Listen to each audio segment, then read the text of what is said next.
Playing World of Warcraft Classic for the very first time through the 20th anniversary servers has been one of the greatest gaming experiences that I have ever had. I've enjoyed it so much that in the last 11 months I have managed to level 4 entire characters to level 60, and that's why I have made it my ultimate goal to reach max level on every single class in the game. And well, I don't think it's any secret, but the anniversary servers will be going to TBC within the next 3 months, which means we've probably got time for one more class. And well, I wasn't really sure which class I wanted to play, so I left it up to you guys, and you guys picked Shaman. And of course, in vanilla WoW, only Horde can play Shaman. So today, I once more wave goodbye to the Alliance and sign my soul over to the Horde.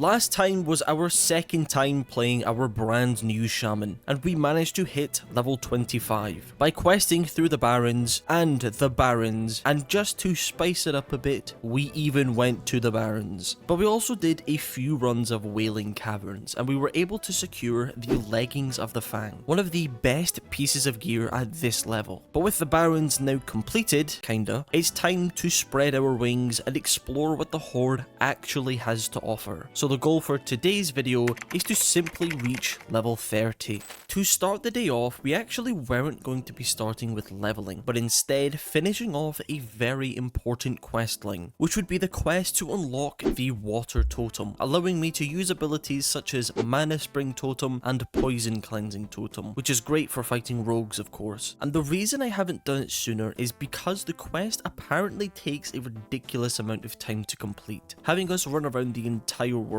basically. So first stop was to make it all the way into Ashenvale to fill a blue water skin, and since I was going past anyway, I decided to turn in a couple of quests at the entrance. But the plan currently wasn't to start questing here just yet, but I thought that it would be a good idea to prepare as much as I can for it, and by that I mean collecting the flight points. And at the end of the last video, you might remember we stopped basically right before hitting level 20, and well, after simply traveling through the zone, that tiny amount of XP you get for exploring managed to get us to level 25. But eventually, I found myself at a place that I believe is called the Ruins of Stardust, a small lake with an island in the middle. And quite simply, we had to fill the water skin at this, I don't know, what is that, a bird bath? And of course, I made a quick stop at the Zorumgar outpost just to get the flight point, before flying back over to the barrens to turn the quest in. And of course, in perfect WoW Classic fashion, now wanted us to go to Silver Pine Forest, which is quite literally on the other side of the world. So to shorten it, I took a zeppelin to the Undercity and grabbed the bird down to the Sepulchre. Now when I got there, I was slightly confused as to where I was supposed to go, because there didn't seem to be a designated pathway. So I ended up just squeezing myself through the mountains, which just didn't seem like that was intended. But regardless, we are here now. And what we had to do was pick up the Corrupted Manifestations bracers from this elemental and then turn the quest in and start the next part. And when I did, there was this massive swirling tornado thing. So I was expecting a massive thing to appear in front of me, but no, it was just a regular looking elemental. But just like before, I really couldn't find a proper way out. So tell me, am I just completely blind, or was swimming all the way around what I was supposed to do? But anyway, I made my way back down to Ratchet once again and turned the quest in. And just like that, we have acquired the water totem. With our little errand out of the way, it was time to start grinding out some XP. And no, I will absolutely not be returning to the barrens. I will never do that again. But instead, I decided to head into Stonetalon Mountains to finish off the zone before the quests turned grey. So I flew down to Sunrock Retreat and grabbed whatever quests were left to do, and then made my way down to Windshear Crag. Now we had already done the bulk of the quests in this area, but we still had 2. And for the first, we had to locate 2 massive goblin shredders called KT9 and KT4. Now the other thing we had to do here was pick up Grenzo's arm. However, I think it was on top of whatever this thing is, and I had a little look around, but I couldn't seem to find a way up. Again, that might just be me being blind though. After that was done, instead of turning in the quests, I started moving north to do the quests up there, and along the way I stopped to complete a quick quest around this lake of simply picking up some seeds and murdering some coarser for their eyes. But whilst I was doing that, some funny guy decided that he would kill me. And I know I've said it before, but I don't really understand what the point of killing people 20 levels lower than you is. Now don't get me wrong, I like PvP, but I don't go around killing levelers that clearly have no fighting chance. Like, what do you gain? I just don't really understand it. But eventually, I got that done and made my way to the very north part of the zone called Stonetalon Peak. And we had quite a few quests here to get done. Collect sap from corrosive sap beasts, whiskers from twilight cats, and slay an assortment of different kinds of night elves. Now, the way I usually do quests is I like to separate them. Like, I would stay in one place to do the sap beasts and then move on to doing the cats, etc, etc. But there simply wasn't enough of every mob to get them all done at once. So I spent a good 30-ish minutes running around doing the quests bit by bit. And I was honestly expecting there to be a ton of alliance here / spit, since their flight point is literally right next to us. But there actually wasn't many at all, apart from this funny guy. And admittedly, I haven't really figured out Shaman PvP yet, but so far it feels like enhancement is pretty horrid against melees, but really good against casters. But feel free to correct me if I'm wrong. Once we were done at Stonetalon Peak, I decided to head to the southwest area of the zone to get the quest down there done. Now, there wasn't actually that many quests here, but we did have 2 that would take a while to complete. And what better way to start it off than killing a crap ton of harpies? And if you've watched the channel before, you know my stance on harpies. Something about bird people just doesn't sit well with me, so killing them is honestly a pleasure. But when I say a crap ton of harpies, I do mean it. We had to kill 7 different kinds of them 7 times, which normally wouldn't be that bad, but there was a lot of competition around here from both Horde and Alliance. There must have been at least 10 to 15 people all doing this quest at once. The other quest we had down here was collecting Incendrites, which we could get from killing burning destroyers. And luckily, I think the drop chance was 100%, which makes sense considering only 2 of the elementals seem to spawn at once. And the other thing I should have mentioned at the start is that WoW is currently celebrating its 21st anniversary, and they have decided to give every single player the unrelenting rallying cry of the Dragon Slayer buff, which is basically just a permanent Onyxia buff. So if it seems like I'm dealing way more damage than I should be, that is why. But that also means it's been exactly 1 year since we started this classic WoW journey together, and honestly, I can't believe it's been 1 year already. It seems like only yesterday I was learning how to turn left, and now I have some of the highest feral druid parses in vanilla, which I didn't even know I was capable of until a couple of weeks ago. But whilst I was just running around, a viewer of the channel messaged me and asked to come take a screenshot together, and of course I said sure, and he decided to trade me some potions to help on our adventure. And who would I be to reject such a generous gift? So massive shout out to Zitos. Honestly, he's a super chill guy. But of course, I had to repay his kindness. I mean, how could I not? As I was finishing up the quest, I was killing my very last harpy, and they happened to drop the Boots of the Lynx, which is an insane blue BOE that would give 3 strength and 8 agility, and I got so excited that I accidentally ended the recording. But eventually I did notice, and just in time, because I had returned to Sunrock Retreat to turn the quests in, and they did actually give us a couple more things to do in the Charred Vale. But first, I actually went back towards the east and into the crystal-filled cave to slay a mini-boss with possibly the greatest name I've ever seen, Gogorok. And no, I don't actually care if that's not how it's pronounced, he's Gogorok to me. And I actually didn't go straight back to Sunrock Retreat, I actually made a trip back to Orgrimmar, because with these new boots, I imagine I won't be replacing them for a while, so I decided to get them enchanted with a minor speed increase, just to make travelling around that tiny bit quicker. But when I was finally back in the Charred Vale, I was peacefully minding my own business, completing the quests, when a druid decided to attack me / spit, and I did absolutely everything I could. I was trying to kite him by using Frost Shock and using Earth Shock to cancel his casts, but by that time he had already gotten a few crits on me in cat form. But I teamed up with another friendly shaman who had apparently met the same fate, and together we hunted down this druid. But unfortunately, there was actually 2 druids, and the second one took down my fellow shaman. However, hairy orc toes wasn't going to let that stand, and using Frost Shock and Earthbind Totem, I was able to smack him to death. But unfortunately, that was the last time we saw saw them. But this guy was actually really chill, so I decided to stick around for a while and help him complete the rest of his quests. And in return, he also helped me with the elite quest of taking down the Blood Fury Ripper. And that was it. We had completed Stonetalon Mountains, except for the arm collecting quest because I couldn't find it.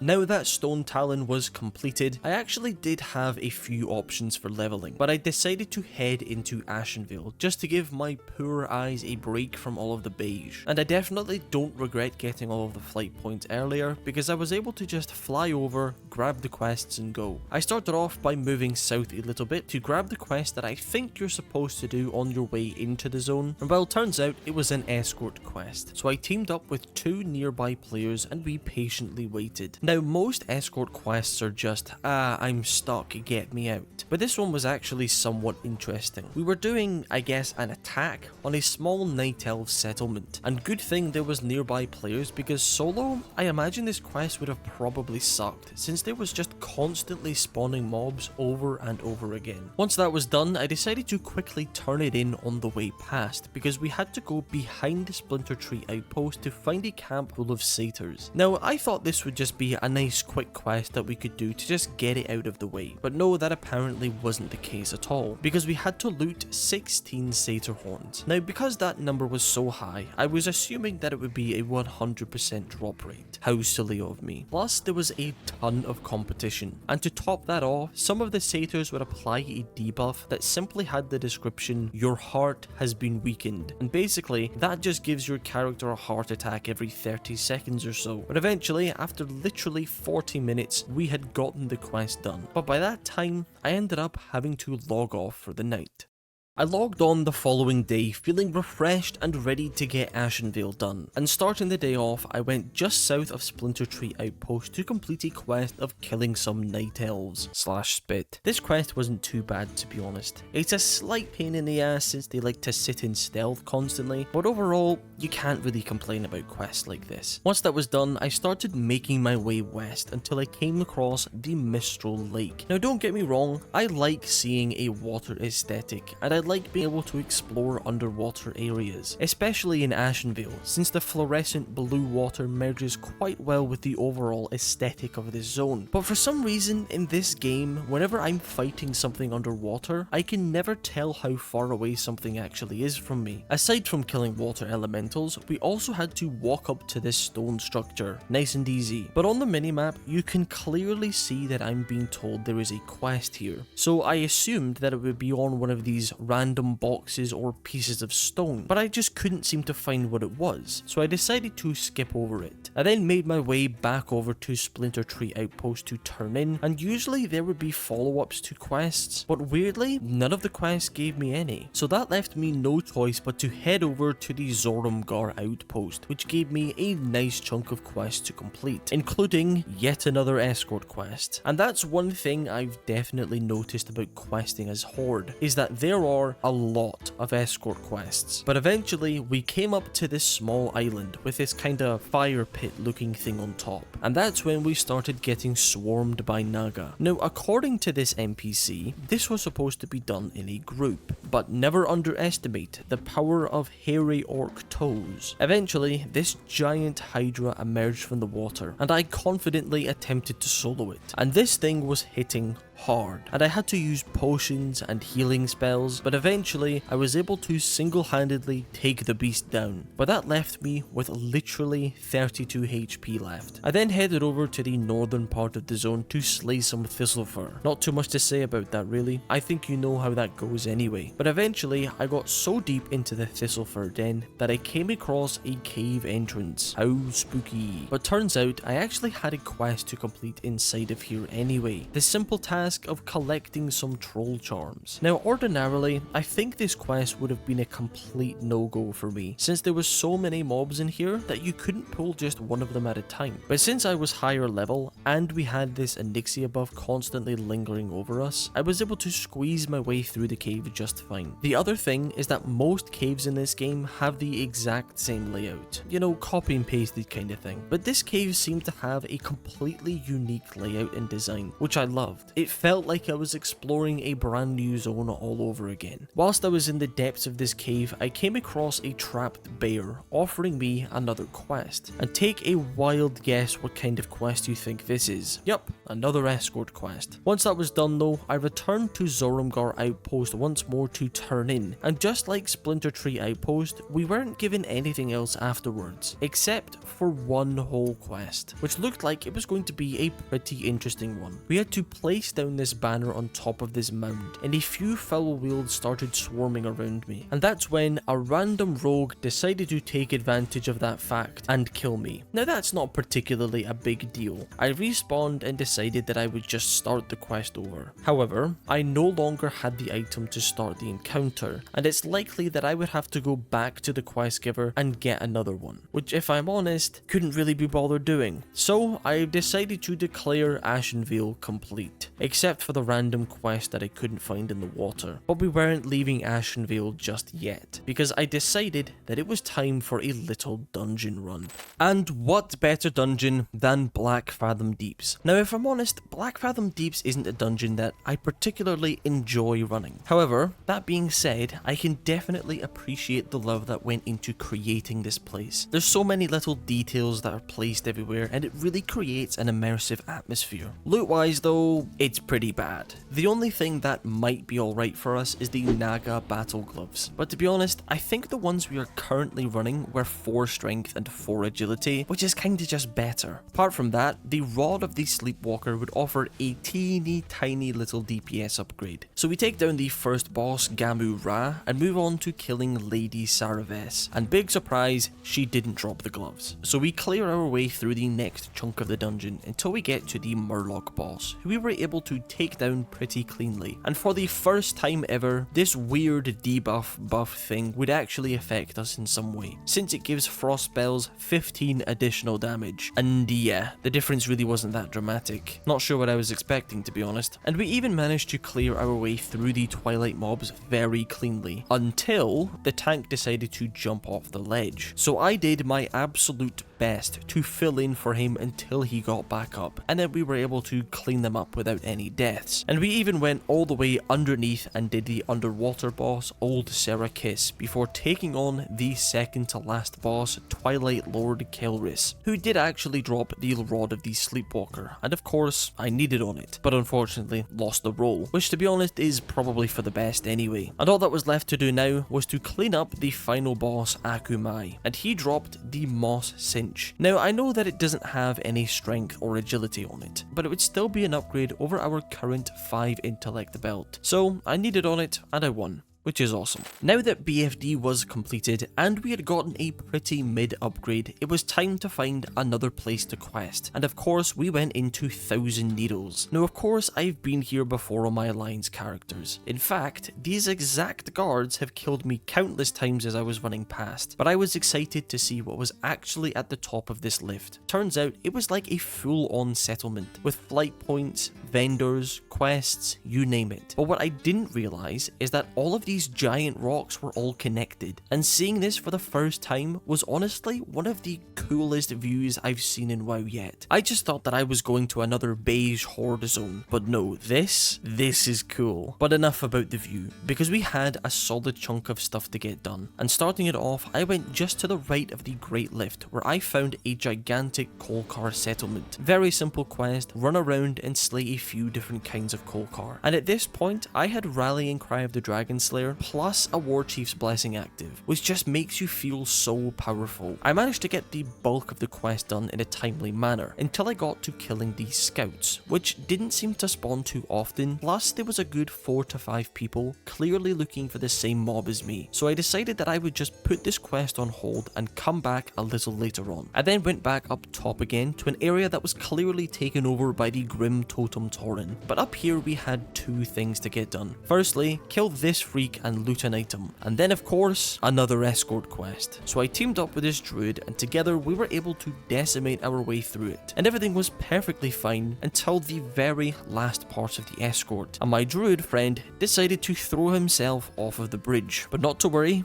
I was able to raise him while still being in range of the escort, and then we were able to get it done. I then went to this small area located in the southwest of the zone for a quick and simple quest of picking up some wyvern eggs. And again, this view looked awesome. Something about the green wyvern nests and the wyverns flying over top made for such a cool feeling whilst being here. Oh, and you'll never guess what I found at the back of here. An escort quest. And well, it was going great until a random warrior decided to attack me. And initially, I thought that I would just kite him around. But someone please help me out. Because what am I supposed to do if they just intercept and then put a hamstring on me? It felt a lot like there just wasn't anything I could do. But not to worry, because I teamed up with a nearby druid, and together we managed to kill him and restart the escort quest together. And again, it was going just fine, until that warrior decided to come at me specifically and killed me, which once again made me fail the quest. And at this point, I just couldn't really be bothered restarting the quest, so I decided to just move on from it.